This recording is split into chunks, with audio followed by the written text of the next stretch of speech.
Salam semuanya, selamat pagi semuanya. Sebelum memulai renungan pada pagi hari ini, mari kita buka dalam doa. Bapa yang Maha Baik, terima kasih atas kesempatan untuk berkumpul dan merenungkan firman-Mu.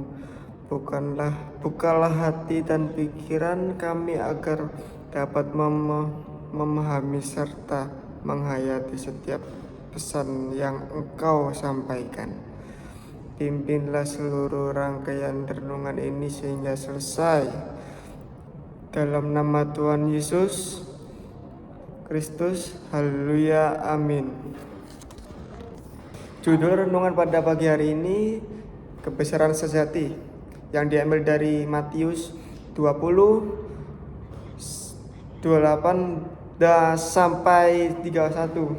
Sama seperti anak manusia datang bukan untuk dilayani, melainkan untuk melayani dan untuk memberikan nyawanya menjadi tebusan bagi banyak orang. Dan ketika Yesus dan murid-muridnya keluar dari Yerikho, orang banyak berbondong-bondong mengikuti dia. Ada 2 orang buta yang duduk di pinggir jalan mendengar bahwa Yesus lewat. Lalu mereka berseru, "Tuhan, Anak Daud, kasihanilah kami." Tetapi orang banyak itu menegur mereka supaya diam. Namun mereka makin keras berseru, katanya, "Tuhan, Anak Daud, kasihanilah kami."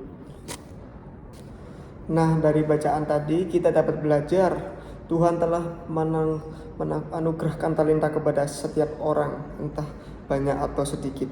Jika kita setia mengembangkannya dengan tekun, rendah hati, dan terbuka untuk dibentuk, Tuhan akan menuntun kita kepada rencana yang indah. Namun jalan Tuhan tidak selalu instan. Seringkali kita harus melalui proses pemurnian seperti emas yang dimurnikan dalam api. Dalam proses itu Tuhan membersihkan hati kita dari amarah, iri hati, kesombongan, dan ego yang berpusat kepada diri sendiri. Seringkali kita berpikir bahwa semakin tinggi posisi seseorang, semakin hebat pula dirinya. Kita terdorong untuk menjadi yang terdepan, melain peringkat pertama, atau mendapatkan pengakuan sebagai yang terbaik. Bahkan tanpa disadari kita bisa tergoda mengalahkan berbagai cara demi mencapainya.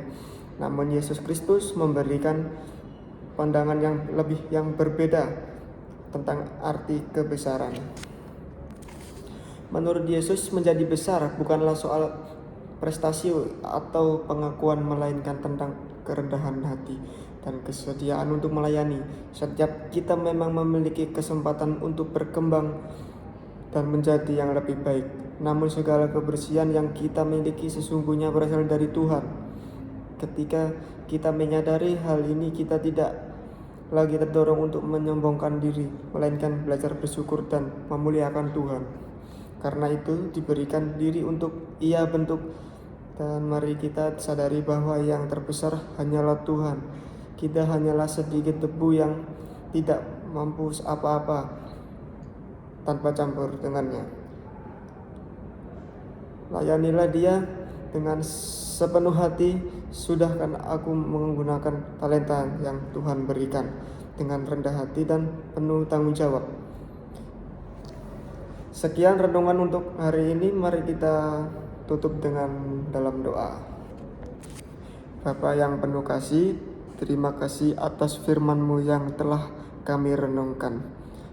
Mampukanlah kami untuk melaksanakan firman-Mu dalam kehidupan sehari-hari. Sertailah setiap langkah kami dengan penyertaan dan berkat-Mu. Dalam nama Tuhan Yesus Kristus kami berdoa. Haleluya, amin.